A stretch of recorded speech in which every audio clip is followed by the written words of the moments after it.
But wondering what you're thinking. It's not going to happen overnight, though. It's definitely not going to happen overnight. And I feel some sympathy for him because, look, we were all immature at 20, 21 years of age. I know I'm 49 years old, and there's still lots about me that's immature.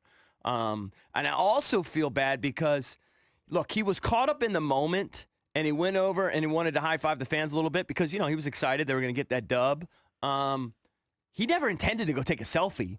He just did that because the fan extended the phone. Like, he wasn't going over to take a selfie. It wasn't his idea. Probably just going to give a high five or whatever. Which is not that different from scoring a touchdown and jumping in the stands and celebrating with the fans. So, on some level, I feel bad for him. If he waited those 5 seconds, if he simply did the victory formation play, it would be a non-issue. Like, I saw 100%. George Kittle 100%. after the Niners game, and he was doing kind of a lap around the field, giving fans, high fives. Right. Then it would be a non-issue. But it's also that combination, you're right, because then into the presser, he doesn't handle it very well. And I don't know how easily that changes because, to me, it's a guy who already doesn't trust the media. Yeah. It's kind of like Daniel Snyder. Why don't we ever hear from Daniel Snyder? I saw this thing 10 years ago. I don't know if it was 60 Minutes or Real Sports. They did this piece on Daniel Snyder. And at that point, he was already saying he didn't trust the media. Right. And it's hard to dig yourself out of that hole. Right. I mean, I do. I'm watching on NBC Sports Washington, the replay, and Haskins taking the selfie with the guy. He was just doing the kid a solid. He was just being nice. The guy, whatever.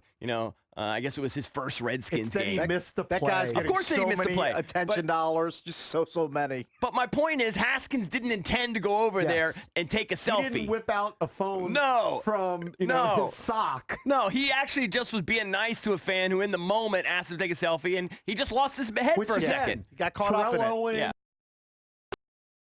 There are all kinds of guys who've done wacky bits to celebrate touchdowns during game, like the Sharpie. But those are planned. They're planned, but they're also really good players. Yeah. You know what I mean? Yeah. You get a pass if you're really good. Yeah. Why does Tom Brady get away with grilling some players, like get in his face, and then it can be a different quarterback, and you go, man, that doesn't look like good leadership. It's good leadership because Tom Brady. He's the leader of a dynasty. Right. Because he's got equity built up over the years. And why does he have a chip on his shoulder? I don't know. I mean, I know he was pissed that Daniel Jones was picked ahead of him, but you like that athletic arrogance. You're not going to hold that against him.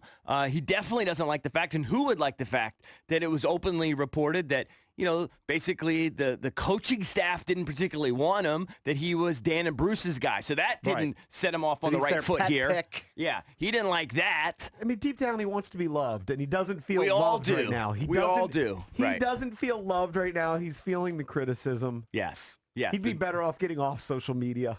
I totally agree. He's 22. Impossible. Yeah, impossible. Impossible for a 22-year-old to get off social media. It's not going to happen. He's all about that.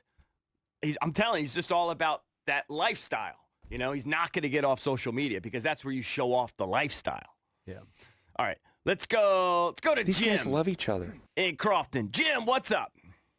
Hey, good morning, guys. What's up? Hey, the selfie in itself, all right, terrible rookie mistake.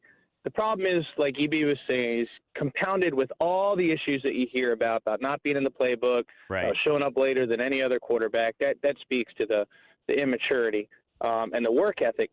The problem with the media and the chip on his shoulder, think about it. He was a starter for 1 year at Ohio State. Yeah. My guess, if off the top of my head, 11-1, win the Big Ten, I don't think he's ever dealt with this kind of criticism before. He's had his rear end kissed. Yeah. Because he was the head of a major college program.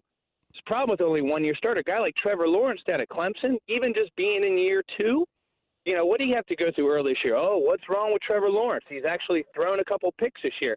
He's learning to deal with that Right. even at Clemson. Right. Haskins is learning this on the fly. It threw him into the fire, which right thing to do long-term for the organization. But they didn't want to, and they knew he wasn't ready for they it. didn't. Yeah. No, well, you know what? They knew they had to with the record being what it is. I mean, you just can't keep him on But the you sideline. understand why they never Understood. wanted to. Oh, I know why. Yeah. You He's run wrong. the risk of this drafting a guy who's one, this young, who's two, only played for 1 year in school, and three, played at a school where he hasn't faced that I can remember other than a tight game at Maryland University. Well, he went against the top-ranked Michigan defense and just shredded it. I think it was Michigan's defense. Fair enough. Yeah. Still college. Still college. I'm with you, Whole brother. new listen, level. listen, I'm with you. There's no doubt about it. It's There's no doubt laughable about it. that Maryland actually had him. Had him beat. I don't even know how that happened. Jeez.